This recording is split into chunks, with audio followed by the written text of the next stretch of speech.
Bonjour à tous et bienvenue sur la chaîne Wrestling Love. On se retrouve aujourd'hui pour une toute nouvelle vidéo. Alors dans cette nouvelle vidéo, on va parler d'Indie US puisqu'on va évoquer le dernier show de ICW No Holds Barred. Donc ça faisait longtemps qu'on n'avait pas parlé de la fête sur la chaîne, mais on était sur un gros show de ICW No Holds Barred. Donc c'était le show ICW No Holds Barred Volume 21. Donc c'est un show qui s'est déroulé le 22 janvier dernier et du coup qui a été diffusé comme d'habitude sur IWTV, qui m'a hypé pas mal personnellement puisqu'on avait notamment dans ce show John Wayne Murdoch qui défendait son titre ICW American Deathmatch contre Reed Bentley, donc son partenaire au sein des Rejects. Donc là évidemment on était sur un match qui m'a hypé pas mal, mais on avait également dans ce show la présence sur la carte d'un match entre Colby Corino et Brandon Kirk qui m'a hypé pas mal.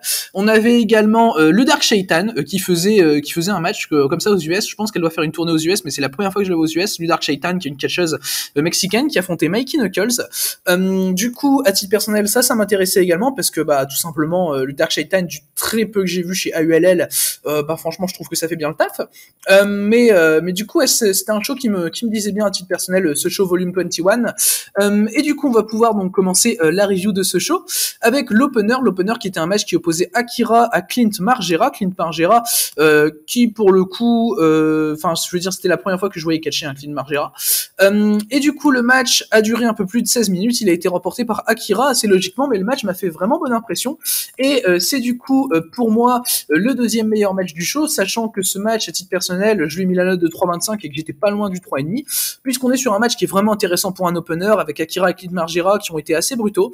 Akira qui a été très bon, comme toujours, assez fluide dans son action, assez bon dans ses spots, vraiment une bonne exécution, des spots assez pertinents, avec un Clint Margera que je découvrais. Franchement j'ai trouvé juste ça vraiment très intéressant, avec des bons spots. Voilà, c'était un opener qui était très bien fait. Peut-être que j'aurais pu enlever un petit peu de longueur à ce match parce que 17 minutes en opener, je trouve pas ça extrêmement utile, mais ça reste vraiment l'un des meilleurs matchs du show, très clairement, cette Akira Clint Margera, et une bonne surprise pour ma part parce que même si j'aime déjà de base pas mal Akira, Clint Margera je le connaissais pas, du coup le match me hypait pas tant que ça en soi. Du coup on était vraiment sur un match vraiment cool avec un 3,25 pour ma part et remporté évidemment par Akira.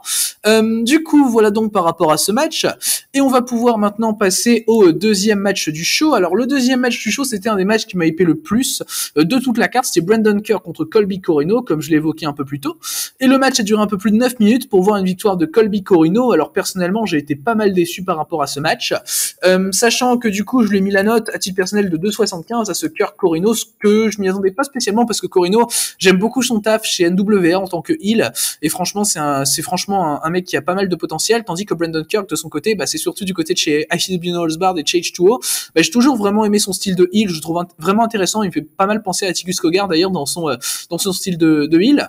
Casey Kirk a eu une intervention, c'était assez bien, elle était assez bien dans son rôle de heel, Casey Kirk évidemment.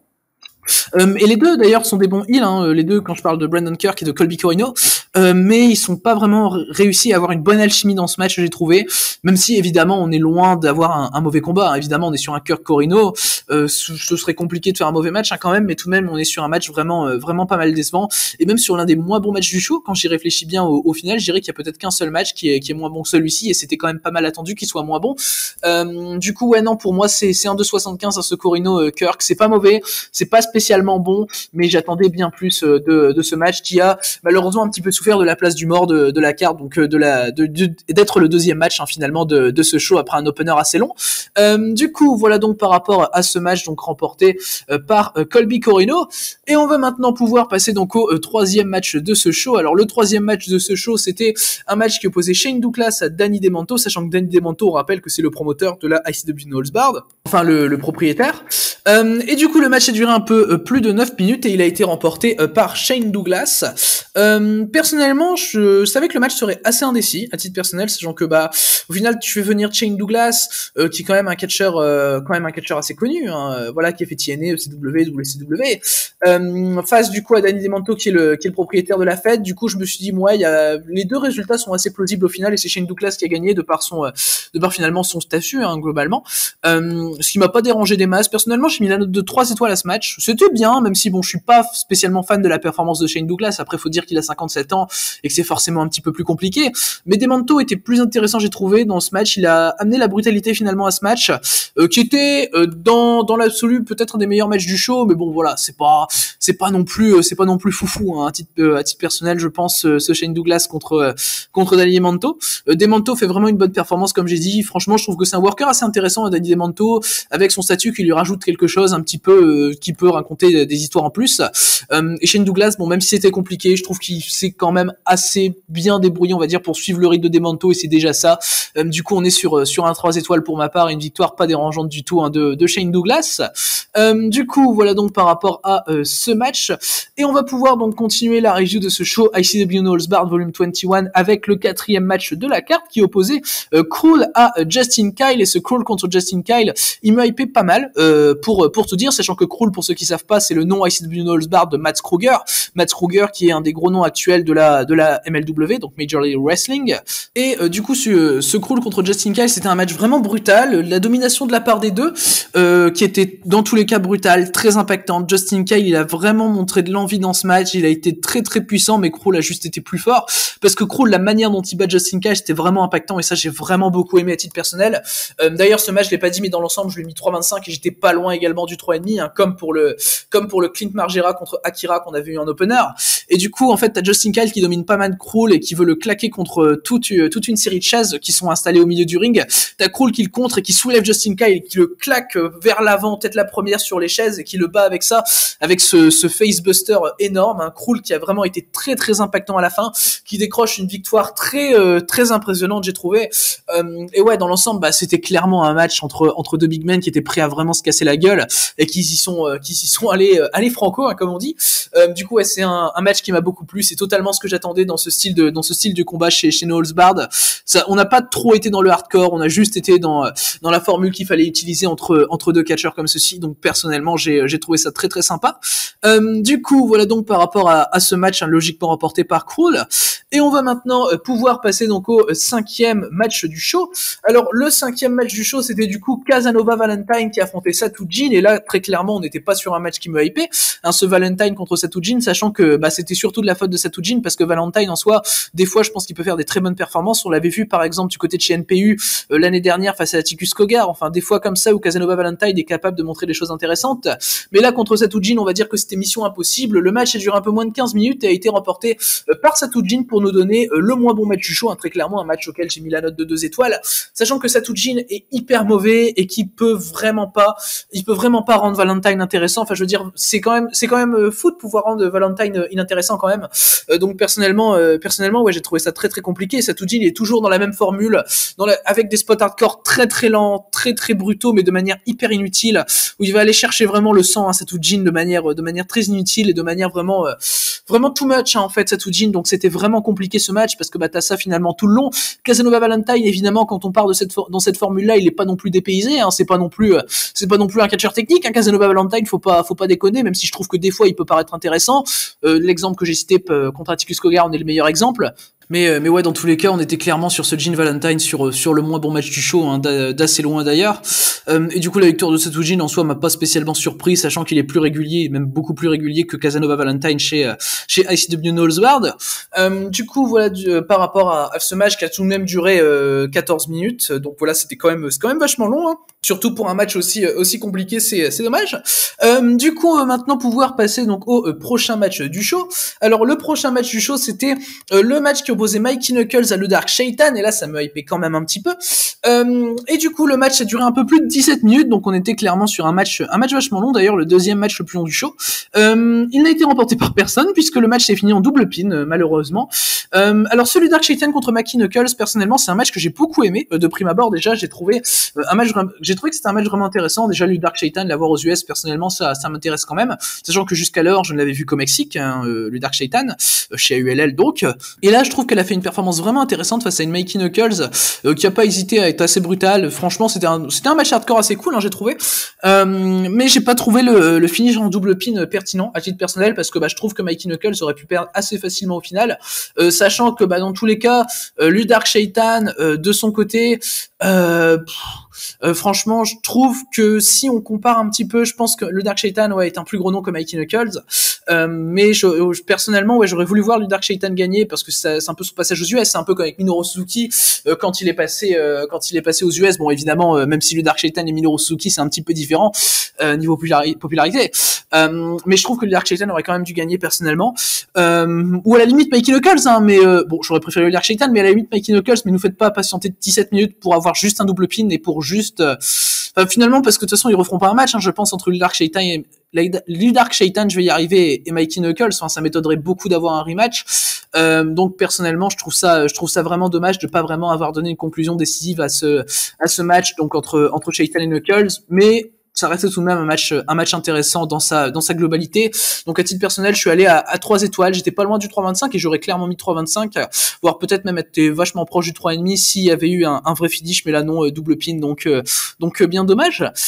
Du coup, voilà donc par rapport à ce match qui opposait Mikey Knuckles à le Dark Shaitan, et on va pouvoir maintenant passer donc au pré-main event de ce show, sachant que le pré-main event du show du coup opposait Hoodfoot à Big Joe, sachant que c'était la première fois que je voyais Big Joe catcher à titre personnel, et le mec a quand même bien été mis over par Hoodfoot, qui a également fait un bon taf dans ce match, même si je suis pas un grand fan d'Hoodfoot, très clairement, pour le peu que j'ai pu voir de lui chez Game Changer Wrestling par exemple, ou encore chez ICW Knowles Barn, de toute façon, et je trouve qu'Hoodfoot a quand même fait un bon petit taf pour bien mettre over Big Joe, sachant que vu que c'était la première fois que je voyais Big Joe, il avait besoin d'un adversaire assez pertinent, et du coup on était sur un bon petit pré-main event.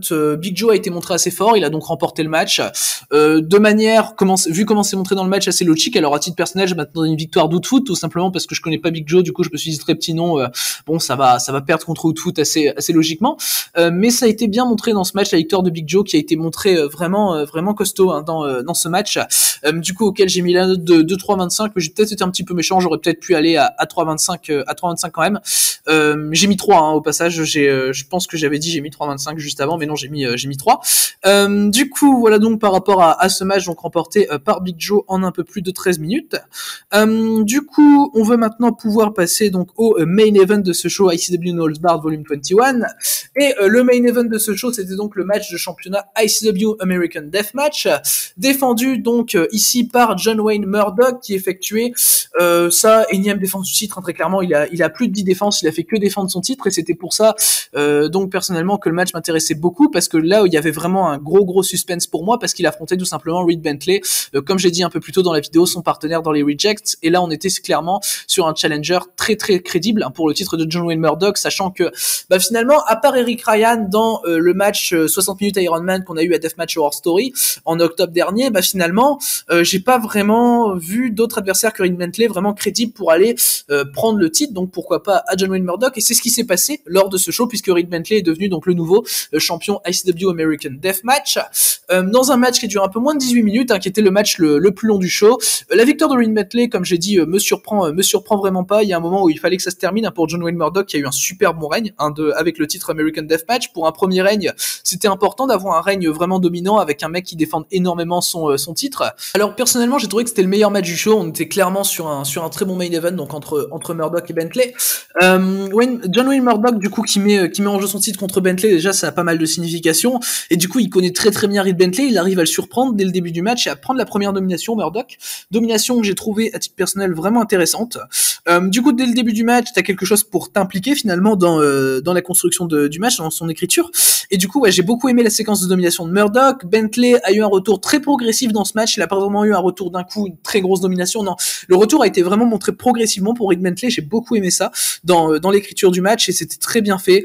Il y a eu des bons spots, évidemment c'est parti beaucoup à l'extérieur du ring dans ce match, et même dès le début du match à l'extérieur du ring pour aller faire par exemple je crois qu'il y a Murdoch qui fait une souplex à l'extérieur du ring sur Bentley qui était très bien, mais du coup je pense que Bentley de toute façon était la bonne personne pour aller battre John Wayne Murdoch, maintenant que Murdoch avait battu Eric Ryan dans l'Ironman match de 60 minutes en octobre dernier, mais donc voilà, dans le tout du match, pour moi je l'ai trouvé, personnellement j'ai trouvé vraiment très bien fait. Après on n'est pas sur un grand match non plus, mais on était sur vraiment un très bon match de titre ICW American Deathmatch, et une bonne transition vers un règne de Reed Bentley qui j'espère sera quand même même assez long. Je crois pas qu'on connaisse son premier challenger à Reed Bentley. Je vais aller voir ça vite fait, mais personnellement, si je dirais un nom que j'aimerais voir champion ICW American Deathmatch après Reed Bentley, personnellement, ce serait Neil Diamond Cutter, qui est un catcheur que j'adore chez ICW Knowles Bard. Donc moi, si je pouvais le voir champion, moi ça m'irait. Et du coup, j'ai été regarder, mais non, il y a les shows annoncés à ICW Knowles Bard, c'est jusqu'au volume 24 et il n'y a pas encore donc de challenger pour Reed Bentley. Du coup, voilà donc par rapport à ce show ICW Knowles Bard volume 21. Et du coup, par rapport au show dans l'ensemble, personnellement, j'ai trouvé qu'ICW Knowles Bard a dans l'ensemble mis quand même un bon show sur la table. Bon, après, on n'est pas sur un grand show, il y a des bas, évidemment des très bas, avec notamment Satujin contre Casanova Valentine. Tu as le Brandon Kirk contre Colby Corino qui est pas mal décevant, mais globalement, on est clairement sur un show très sympa à regarder, duquel je recommande à titre personnel 3 matchs, donc Akira contre Clint Margera en opener, Krul contre Justin Kyle à peu près en mid-card, et le main event pour le titre American Deathmatch entre Murdoch et Reed Bentley, qui est un match avec pas mal de signification donc pour la continuité de la Fed, sachant que du coup le main event évidemment c'est le match que je recommande le plus. Du coup voilà donc par rapport à cette review donc de ICW Knowles Bard volume 21. Du coup merci à vous donc d'avoir écouté cette vidéo, j'espère qu'elle vous aura plu, et du coup d'ici les prochaines vidéos je vous dis à la prochaine.